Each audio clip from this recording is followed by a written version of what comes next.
Well, for more on Iran's elections and its effects, I'm joined now by Afshin Molavi. He's the senior fellow at Johns Hopkins Foreign Policy Institute. Welcome back to the broadcast. Thank you very much for having me. So it looks like a major win for the reformists going forward. How will these elections affect the economy? Well, in many ways, these elections were about the economy because Hassan Rouhani's candidates, his selected candidates, they put out a list. They were actually whittled down. So these weren't the real reformists, but they were conservatives, pragmatic conservatives, moderates, and all of whom coalesced around the idea that Iran needs greater integration with the outside world, greater integration in the global economy. So now the battle lines are no longer reformists versus conservatives, it's isolationists versus integrationists. And the integrationists won this election. So it bodes well for the economy, but as your piece just noted, there are still many obstacles and challenges in the way. So talking about the conservatives, they had expressed concern about Western influence in Iran. They accused reformers of selling out to the West. What were their concerns going in? Well, their concerns generally are they feel that if Iran becomes too integrated with the outside world, they feel that that could be dangerous to their own position. They understand that it's actually popular among the populace for Iran to have better relations with the United States, to have more integration with the outside world. They also understand that growing middle classes have rising expectations, and the more they're connected with the outside world, the more they're going to demand changes. They believe in the idea that if you give them an inch, they take a mile. So this is really what concerns them the most. All right, so let's say that this election has in fact been a referendum on Rouhani's policies for argument's sake. What will his policies look like going forward, and what will he be pushing?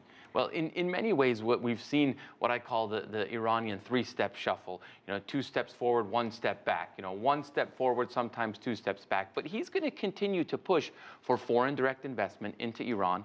He's going to continue to push for a much more amenable regulatory environment for business. Because in many ways, when he was elected, that was what he was elected for. He talked, when he was running for the presidency, he talked about having the key to solve all of Iran's problems. And Iran's biggest problem at the time was this massive slowdown in the national economy. So we're going to see more steps like that. But as noted in your piece, and as one can see on the ground in Iran, there are still international banks who don't want to do business in Iran. They're still traumatized by those years of sanctions. So challenges are still very large. So if the international banks are skeptical, will we see Iran doing more business with the EU and the West?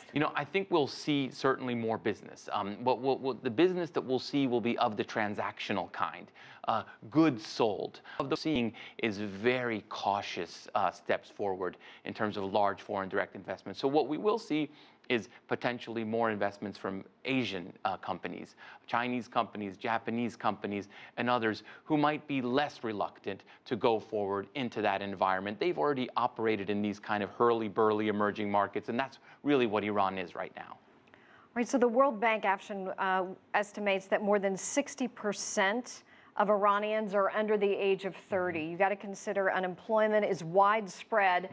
How are they going after the youth vote? How are they getting them? With promises? Yeah, very much so, with promises. And the promise is that if you vote for us, we'll integrate you more with the outside world. But I think Iranians went into these elections with eyes wide open.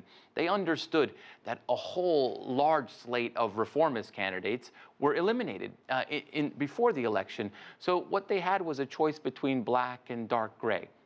And they ultimately chose the dark gray because they thought at least it's better than the black. So they went in with eyes wide open, but they're continuing to push, and it just shows that when Iranians are given a choice between a more moderate or a more hard line, they always vote for the more moderates. Is this a vindication for U.S. Secretary of State John Kerry and his critics, or is it too early to say? They criticized the Iran nuclear deal, and now this election has really been framed around it. You're right. It has been framed around it. Absolutely right. And I think to some extent, it is too early to say because we've seen, as I said, 1 step forward, 2 steps back. The hardliners are not going anywhere. The supreme leader still has virtual veto power over all matters of state. So this is a 2-step forward. We haven't seen the 1 or 2 steps back quite yet, but we might see it. All righty. Afshin Molavi, thank you so much. We appreciate your time as always. Thank you very much.